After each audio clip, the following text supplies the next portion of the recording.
تھوڑی دیر کے لیے اپنی موت کا مراقبہ کر لیں، اپنی موت کو یاد کریں۔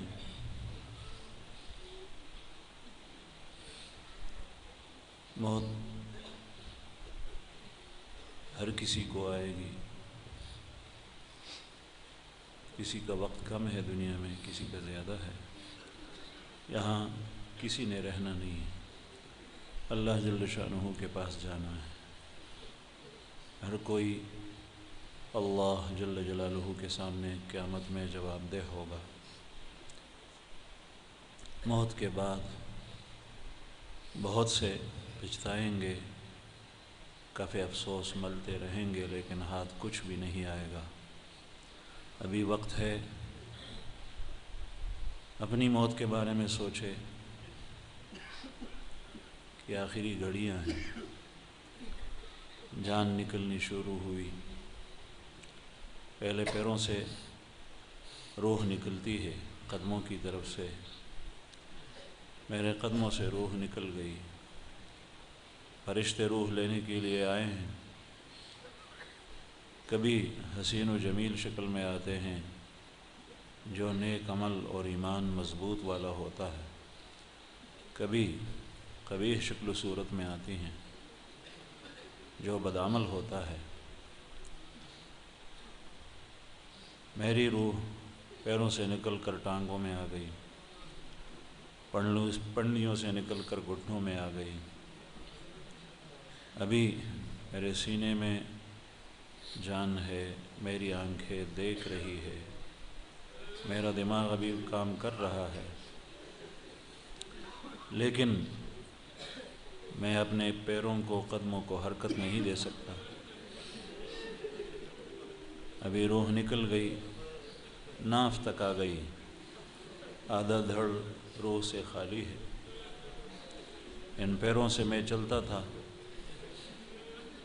مختلف معصیت کی جگہ میں، کاش میں نیکیوں کی طرف جاتا، نیک ارادے سے ایسے چلتا۔ اب اگر میں جانا چاہوں بھی تو میرے پیر اور میری ٹانگیں کام نہیں کر رہی۔ روح پیٹ میں آ گئی، پیٹ سے سینے میں آ گئی، سینے سے گلے میں اٹک گئی۔ اب آخری وقت ہے، آخری گھڑیاں ہیں دنیا میں۔ پھر میری روح نکل گئی۔ آس پاس اعزاء و اقرباء رشتہ دار بیٹھے ہیں، چاہنے والے بھی بیٹھے ہیں، جو مجھ سے محبت کرتے تھے وہ بھی بیٹھے ہیں، جن سے میں محبت کرتا تھا وہ بھی بیٹھے ہیں۔ لیکن اب جدائی آ گئی، کوئی مجھے موت کے پنجے سے نہیں چھڑا سکتا۔ میری روح نکل گئی، سارے رو رہے ہیں، افسردہ ہیں۔ کچھ دیر کے بعد مجھے غسل کے لیے تختے پر لٹھایا گیا۔ اب تک میں اپنے پیروں سے چلتا تھا، اب مجھے چند بندوں نے اٹھایا، تختے کے اوپر لٹھایا۔ میرے کپڑے اتارے گئے جسم سے۔ اب تک پردے میں رہتا تھا، بے پردہ لوگوں کے سامنے نہیں آتا تھا۔ اب میں دوسروں کے رحم و کرم پر ہوں، اپنے بدن کو بھی نہیں چھپا سکتا۔ مجھے غسل دیا گیا، پہلے میں خود غسل کرتا تھا، اب پانی ڈال دیا گیا، پھر کفنایا گیا، کفن پہنایا گیا۔ اب تک مختلف قسم کے سوٹ پہنتا تھا، مختلف درزیوں سے کپڑے سلواتا تھا، ابھی بغیر سلے ہوئے چادروں میں مجھے کفن دیا جا رہا ہے۔ کاش میں یہاں کے بارے میں پہلے سے سوچتا۔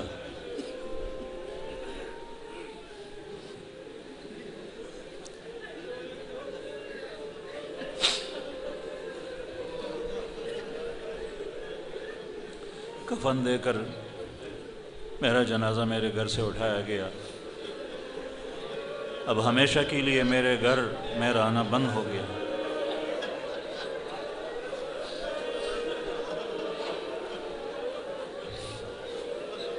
وہ چاہنے والے بھی رکھنے کے لیے تیار نہیں،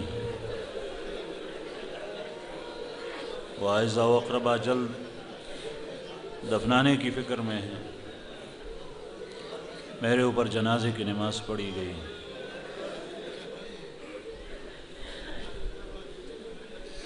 جنازے کے بعد مجھے قبر کی طرف لے جایا گیا۔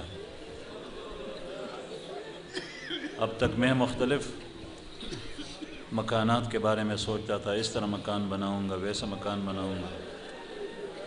مکان بنایا، کافی پیسے بھی خرچ کیے۔ اب 2 گز زمین کا ٹکڑا ہے، وہ بھی چاہے کسی کو نصیب ہو۔ قبر کے اندر مجھے رکھا گیا، میرے اوپر مٹی ڈال دی گئی۔ کچھ دیر ٹھہرنے کے بعد وہ سارے لوگ اپنے اور پرائے سب چلے گئے، میں اکیلا قبر میں رہ گیا۔ قبر اندھیروں کا گھر ہے، تنگ گھر ہے، جس میں آدمی چل پھر نہیں سکتا، بیٹھ بھی نہیں سکتا۔ سانپوں اور بچھوؤں کا گھر ہے۔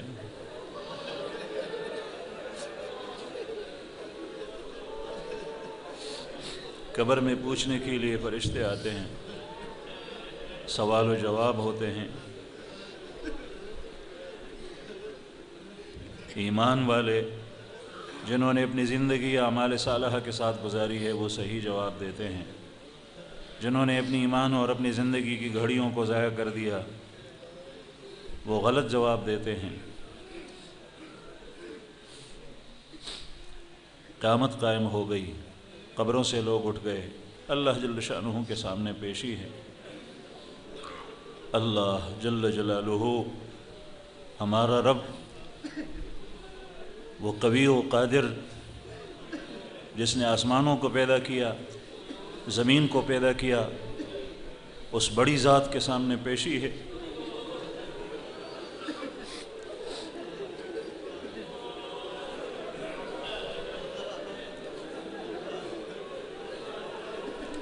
جس کی عدالت سے کوئی بھاگ نہیں سکتا، جس نے اتنی مہربانیاں فرمائیں، انبیاء کرام کو بھیجا، کتابوں کو بھیجا، شریعتوں کو بھیجا، میں نے ان کی طرف رخ نہ کیا۔ نبی کریم صلی اللہ علیہ وسلم کی تعلیمات، آپ کے ارشادات پڑھی جاتی ہے، سنی جاتی ہے، میں اس کے لیے فارغ نہیں تھا۔ وہ رب العالمین، وہ خالق و مالک مجھ سے سوال کرتا ہے،